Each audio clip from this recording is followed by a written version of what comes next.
I'm going to go ahead and get started. And then as people join, we'll just pick up from there. Hey, everyone. Thanks for joining me today.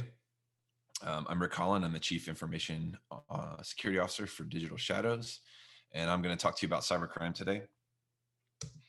Um, I'm going to do a little bit of a level set. We're going to dig into ransomware, which is obviously a hot topic. We're going to look at account takeover and credentials. We're going to talk about access keys, and it all is going to tie into extortion. And then I have some recommendations for you. A little bit about myself. I've been at Digital Shadows for 4.5 years now. Prior to that, I was a research analyst at Forrester for about 4.5 years. So some people know me from my time then. And then on personal note, I actually am very sad not to be in person with y'all right now. My family, I have brother, sister, cousins in the Durham area. So I try to go to North Carolina usually twice a year for work. In fact, my last trip before COVID lockdown was to Durham and to a Raleigh ISSA meeting. So I'm glad to be with y'all today. Um, when I do present, I always like to work barbecue in. Seems like a little bit of a stretch, but bear with me on it. Um, you may have seen this, Brian Krebs, who no doubt many of you will be familiar with. Dickie's actually got into Krebs's news for some payment card fraud that was going on there, which is a very, very sad thing.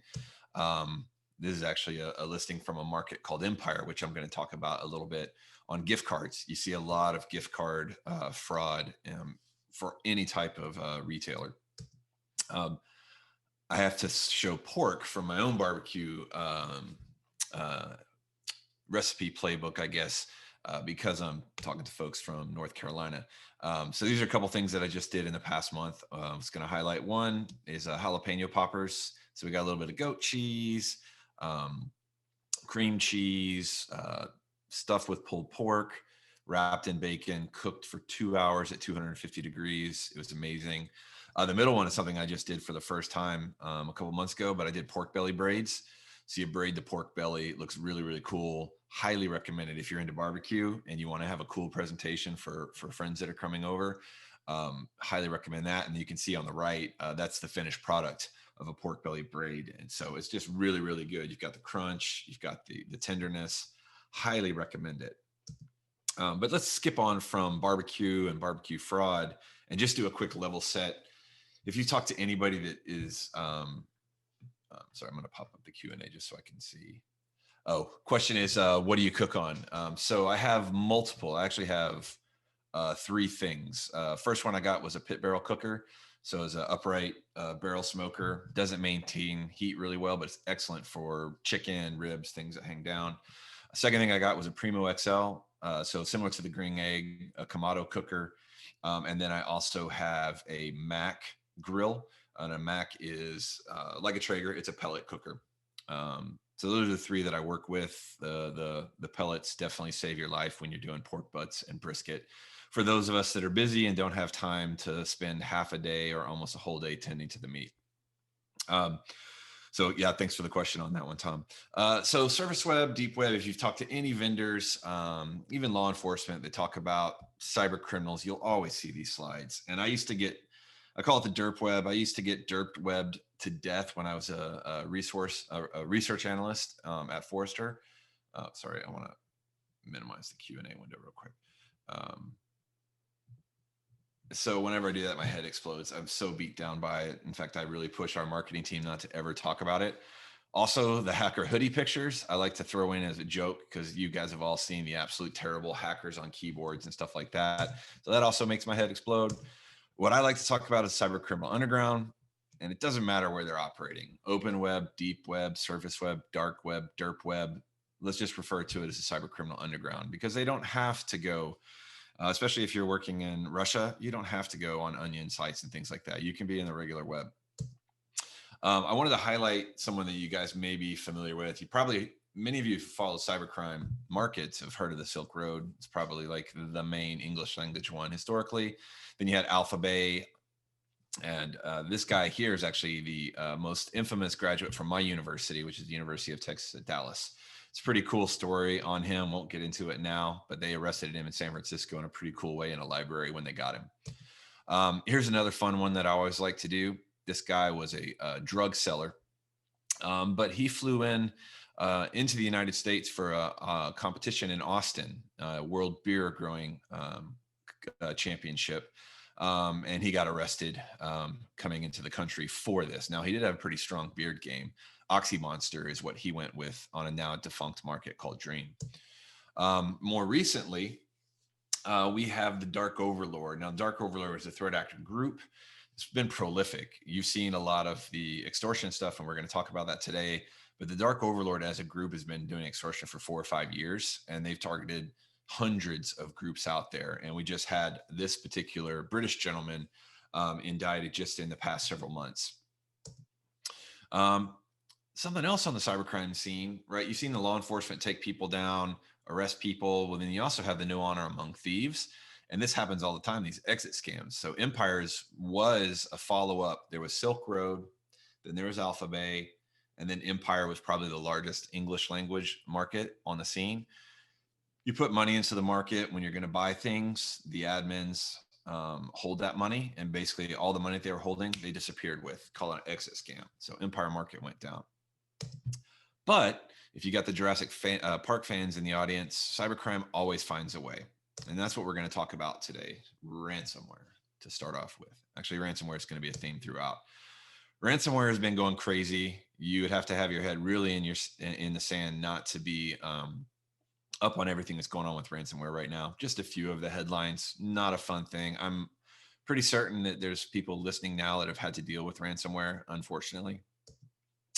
This week alone, if you're in healthcare, this will definitely be top of mind for you.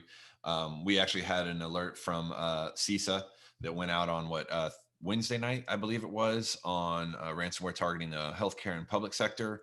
I actually have friends and family that work in healthcare systems, and we've been talking about this one a little bit.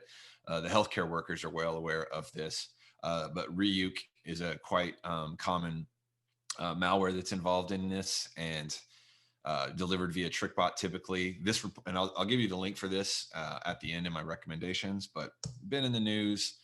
Here's a couple stories from Reuters and the New York Times. If you haven't seen it, take a look. Why it's important to people beyond healthcare is you see reUke beyond healthcare as well. We do quarterly updates at Digital Shadows where we look at the ransomware scene and we'll give updates. I don't have all the details. We have a separate blog on it, which I'm happy to share with you. You'll see my Twitter handle popping up in the bottom. It's Rick H. Holland. If you want me to point you in the direction of anything afterwards, hit me up on Twitter and I'll do that, or LinkedIn. But this is what the groups are looking like as far as how active these sites were. It's interesting, in Q2, we only had tracked 2 ransomware groups that had their own sites that were promoting doxing companies on these sites. Now we're tracking over 17 groups. So we call it monkey see, monkey do. Everyone is getting in on this game if they hadn't been there before. Maze, Doppelganger, Soda, and Akibi are some of the most active in Q2. In Q3, you see Conti and Netwalker making it on the scene. There was also a new player called Darkside that just emerged late into Q3 as well. So it's really helpful to see which ones are most active and the malware that they're using to help defend the networks. Netwalker is just one example to talk about. This is their blog. So they've all started up their own websites, onion sites, to talk about victims, to do auctions. They're closed access as well, as far as getting in the Netwalker crew. So you have to get vetted. They're highly targeted in this case. Another group called Maze, which is actually disbanding, is a cast a super wide net. They'll target anybody. But just one example, but you will see this on their websites, right? So a good place to track is to track these onion sites to see when they're doing announcements, and hopefully your organization is not there. What I find to be most disturbing about extortion and ransomware is not so much the malware that you're using, right? That's practical and that can help us from defenders, but just the economics of it, the business of it, right? They are advertising. You have members of these crews doing media interviews. They have channel programs. So just like Digital Shadows partners with VARs and resellers in North Carolina to resell our products, you have these affiliate programs that are set up. You get vetted, you get in, you get access to the malware that they're using, and then you go out and target. However, they have high standards, right? If you're going to come, you must have access to networks, right? If you're going to get the NetWalker brand, they don't want the brand to be sullied. So you have to have a lot of targets that you can go after. You have to bring something into the game. It actually makes it more challenging for defenders to gain access to some of these networks because the vetting, but also you have to have a lot of infrastructure that you control that you could go and extort. And there's tons, the whole monkey see, monkey do. Everyone is getting in on this game. At the beginning of January 2019, which seems about 20 years ago, there was a lot of talk about, is cryptocurrency mining going to be the new thing for all the cyber criminals that are going to get on in that game? Ransomware is where we've seen all the activity. Prolific is an understatement. Now, if we have any Russian speakers on here, I'll give you a quick translation on it. But this is job advertisement. And this kind of speaks to the commercialization, how sophisticated they are. I mean, essentially, these ransomware crews are like our companies, right? They have the front of the house teams that are doing all their outwork stuff. They have their developers that are developing and maintaining their infrastructure. They're buying tools. In some cases, they're developing their own tools. And then they're recruiting. So this is Soda Nakibi, which is one of the longer standing groups that are out there. They're hiring for people with penetration testing skills. They make claims that their ransomware has been tested by intel and law enforcement agencies. You can't always validate the claims that are out there, but given how, especially in Russia, there is maybe tacit approval, if not actual approval of some of these activities, you could see perhaps law enforcement or intelligence agencies being in the mix. This one is pretty interesting. Like, they deposited $1 million US into XSS. XSS is one of two super large. Exploit is the other Russian language cybercrime forums that have been around a long time. The Russian scene tends to have a lot more stability than the English language scene. Empire Market, Silk Road, Alpha Bay as examples of these places that have gone down. In the Russian scene, it's not quite as chaotic there. So that's the real quick high level on some of the ransomware stuff. I'm going to talk about things that you can do. Sorry, I got Q&A popping up. Let me just check and see this out. Yeah, so the question from Hayden. So these are essentially companies whose products are ransomware. 100%. It's companies and partners. Really, the word is ecosystem. It's actually a great segue into what I'm going to talk about now. So I'm talking about overall cyber criminal trends, but the angle that I'm taking is how it's feeding into extortion. And account takeover and compromised credentials is a really, really good example of this, because, as I said, if you want to join the affiliate, if you want to join this company and be a business partner for them, you have to bring companies that you've compromised with you. And so as I talk about ATO, and then after that, as I talk about access keys, essentially people are going to use those to gain access to companies that they can then resell to people that want to be ransomware affiliates and get in on that action. So it's all tied together. And just a kind of a side note that's kind of germane, I was doing a media interview or a written response, and someone was asking about the top trends from cybercrime. And in a COVID world, largely they're still the same. COVID has changed where our defenders need to focus with remote workers, but the account takeover, email phishing are the same types of things actors were doing pre-COVID. So you guys will have no doubt be familiar with the Verizon DBIR. It's probably the go-to report. When I was at Forrester, I used to write an annual assessment of the report. I've done that at Digital Shadows as well. But ATO is heavily featured in that report. We actually contributed to it for the past 2 years. Digital Shadows has contributed dark web data to the DBIR. So if you read that report and you see anything about cyber criminal underground stuff, we're one of those contributors. But some of the data that we've had from our own capabilities, because we're going out and gathering credentials and doing data on it, we're finding for one organization in each of these verticals, this is how many credentials we're finding out there. Food and beverage, 87,000 credentials for a single organization. Financial services, 5,000 credentials. Now, this ebbs and flows. One of the things that's really important, and anyone that's having to do credential response activities knows, just because they're out there doesn't mean they're valid. They could have been from a LinkedIn breach 6 years ago, 7 years ago. So you're going to want to validate these credentials. But just to let you know what's out there, all these credentials are out there, and adversaries are packaging them up, trying which ones that work. Even if only 5,000 work from the beverage, food and beverage sector, that's still 5,000 accounts they're able to compromise that could allow them lateral access or lateral movement, and then privilege escalation, and then they can sell or extort, encrypt your stuff. The types of credentials that we look at that are out there: banking, streaming, proxy, cable, lots of different categories. The problem is, as you will all know, is credential reuse here. How are the attackers doing it? They have a lot of capabilities as far as they can do it. They have brute forcing tools. They have account checkers. They have credential stuffing tools. Centra MBA is a good example of a credential stuffing tool, where they take one of these lists that they can buy for less than $5, sometimes less than $1. They target an organization and they just run through it. Now, hopefully you have controls that would detect that. One of the newer tools this year that's come up is called Open Bullet.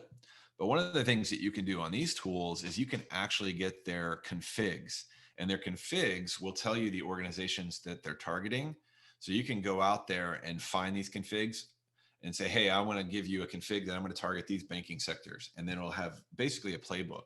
It really lowers the barrier to entry. So it goes back to that question from before, from Hayden, as far as companies, right? It's the same commercialization, right? You can go out and say, I want to target this sector. You can find a target list, ingest that in. The barrier to entry is super low. And that's why it's monkey see, monkey do when it comes to the credential and cyber criminal extortion land grab that's going on.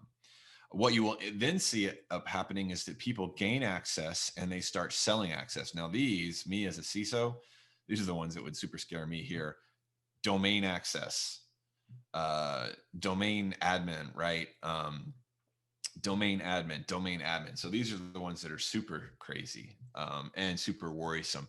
Now, one of the things that criminals don't do is they have stopped saying who it is. They say it's a law firm, legal services sector, software engineering in the US, but they will give their annual revenue. And I have a trick for you. So if you see these come up and you're like, oh my God, is that us? I'll give you a tip. The next one, access keys. This one is super, super important for everyone to be interested in and following. I'm going to give you all an example. This is actually a scenario that we set up for B-Sides DFW in 2019. Actually, maybe one of the last conferences I presented at in person, where we set up a scenario around this, and we set up a fake developer. Her name is Robin Yokis, and Robin shares a lot on social media. Her company is called Virtual Whale. If you look here on this account, you can see she's saying, oh, they use AWS, they use Docker. Oh, and here you can start to see things that they're doing. Oh, look, here's their GitHub. She's, from a reconnaissance adversary perspective, Robin is not being particularly helpful. And I think you can probably guess where this is going to go. Again, getting a lot of details that are out there, but I'll give you an example and tie this back. So we built Robin Yokis out, and basically what we did in B-Sides DFW was, from that, we were able to get credentials, get into the GitHub environment. From there, get AWS access keys, and then own the AWS access, AWS infrastructure for this fake company that we set up. Here's one example of a cryptocurrency company. There's tons. If you just do a Google search on AWS keys, Uber is one, not necessarily the exact same scenario, but the Uber compromise from 2 years ago was related to someone getting access to these AWS keys, and then they were able to pivot around the environment. So one of the things that we did in the fall was we looked at 150 million entities across GitHub, GitLab, and Pastebin over basically a 1 month period. And we found 800,000 access keys on there. databases, online services, cloud providers, and SSH keys. Um, the way I describe these is kind of like the toll lane, the easy button to get into your environment. Um, sorry, 1 second, I got a chat. Okay, cool. Thank you for the warning. Um, yeah, this is the super accelerated way, VIP lane, however you want to say it, to get into your environment. So if you start looking at your 2021 planning and things that you're doing, really should have this on there. It's like, what's out there? We have found all kinds of crazy stuff on GitHub. As one example, we have found pen testing reports that are supposed to be private, but they're public. So how bad is it if it's a pen testing company that has their customers' data up there? It's also a really good way to find third-party risk. You're finding things that your developers that you're offshoring are putting up there that they didn't think was public, that is public. So this is a really big problem. This was the breakout of the things that we found. We've actually seen this shift a little bit. We found more cloud providers since this initial bit was done between August and September. When you look at databases, and what I would say is take a look there at the bottom. Redis, MySQL, Mongo. Mongo is kind of notorious for having headlines on stuff that's out there. But these are the kind of things that you want to be worried about. And if this is in your environment, in your security stack, you might want to make sure that they're not up on Pastebin, GitHub, GitLab. And I'll talk about ways that you can do that. Here's an interesting one with tokens for Slack. Mailgun. Mailgun one's kind of interesting because if you got access to there, you could get a bunch of email addresses that you could then target for phishing campaigns or whatever you wanted to do with it. Cloud providers. This one's pretty scary to me. This is the AWS example, but it's not just AWS. You got Azure keys and Google Cloud API tokens as well. So these are some of the scariest things that an adversary could have. The old school version was SSH keys, right? You'd find a private SSH key someplace, and then you could have that key, get into the environment. This is much worse. Where it gets really bad is if you're not looking for this, the bad guys are. And my joke that I've always had is that bad guys are better at data discovery than often we are, both externally, but then internally as well. So an example from over the summer, I would call it a campaign in multiple phases, this group called hinyHunters. Hopefully no one has experienced hinyHunters over the summer, but they were quite prolific group. They exposed over 30 access databases that they got, and they were known to target GitHub. This is just a screenshot from our portal on our profile on the adversary of some of their activity that they had. If you got mentioned by hinyHunters, it's going to cause problems for your organization. Now, they used to be up on Empire. Empire is the one that had the exit scam, if you'll remember. But they also were active on raid markets, raid forums, rather. Raid forums is still up. That's actually a good place to go for credentials in general to see if your organization is out there. So these guys are not a good group. They would give a sample out. An organization could sample, the username database to validate it was theirs, and then could pay them.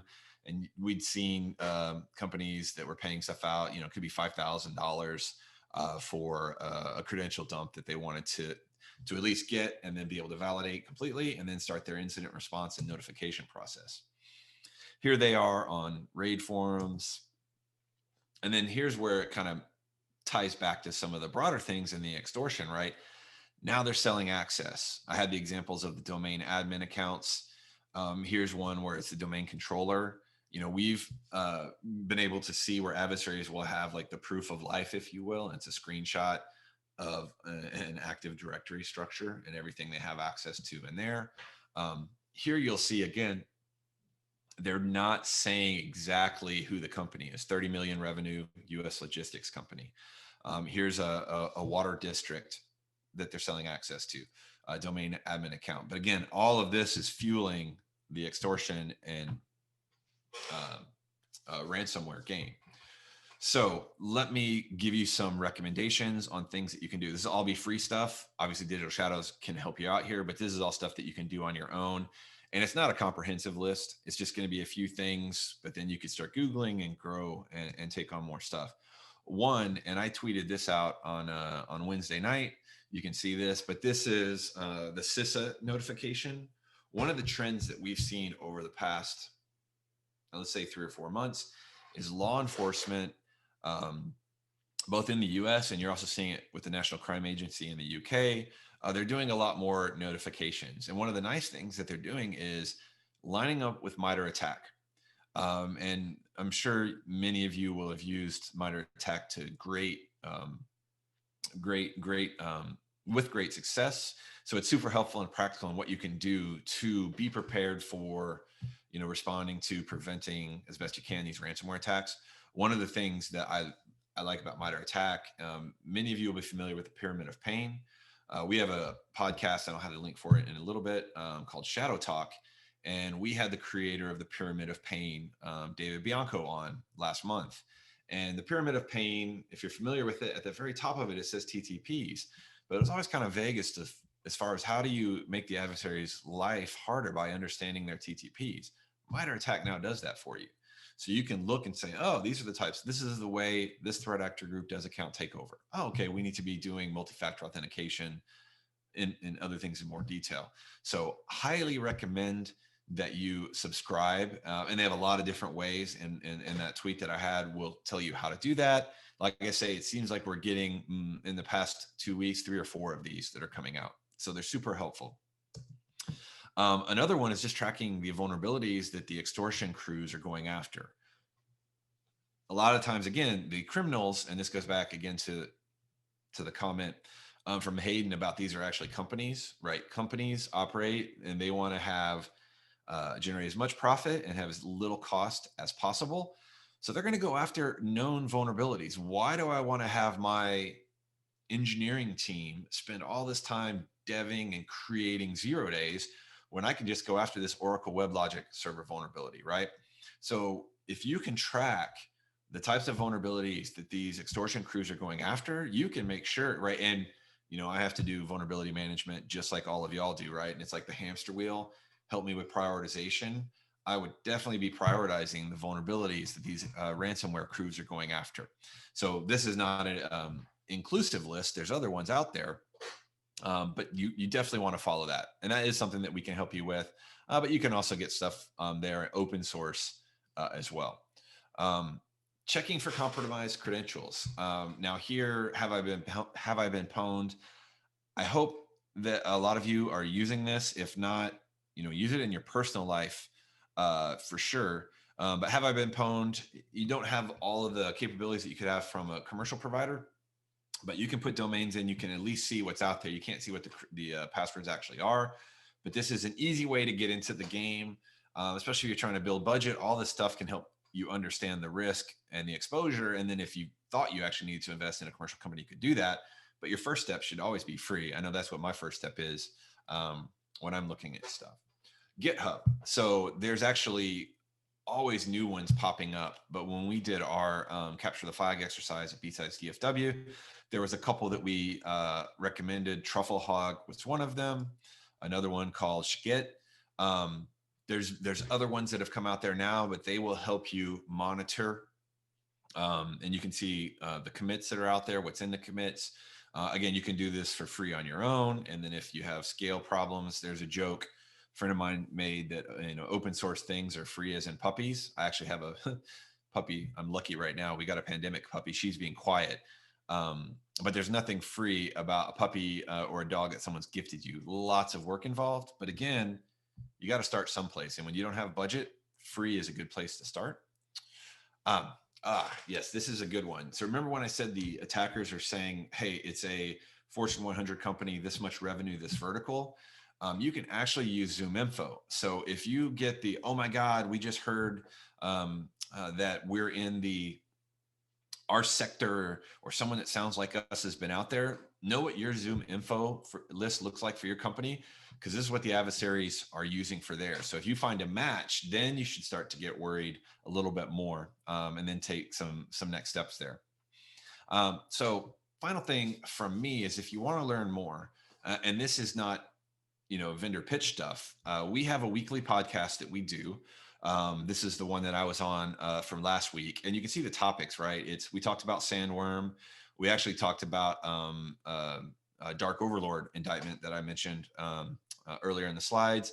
Dark Side was the new extortion crew, where actually they were donating some of their funds to charitable entities. And then we talked about Ryuk, and we're talking about it again. So basically, what we do on Shadow Talk is we talk about the top, 3 or 4 things that are going on in the threat landscape, and give you a little bit of insight into that. We also have guests on. So as I mentioned, we had David Bianco, the creator of the Pyramid of Pain, on last month, and you can kind of hear that. So it's a really nice way to keep track of threats that are out there. And then we also do a weekly intelligence summary. So this is free as well. And we'll do a roundup and like, here's the top 5 things. Here's what you need to do about it. Some of our customers will copy and paste that into stuff that, hey, their CISO's asking, I make fun of myself. I'm like, it's the CISO. So, oh my God, the CISO's asking for something. They can go in and copy paste something out of our weekly intelligence summary that helps them deal with that, better understand it. So with that, that is it for me. So again, I'm very active on LinkedIn and on Twitter, Rick H. Holland. So thank you all for the time, and enjoy the rest of the show.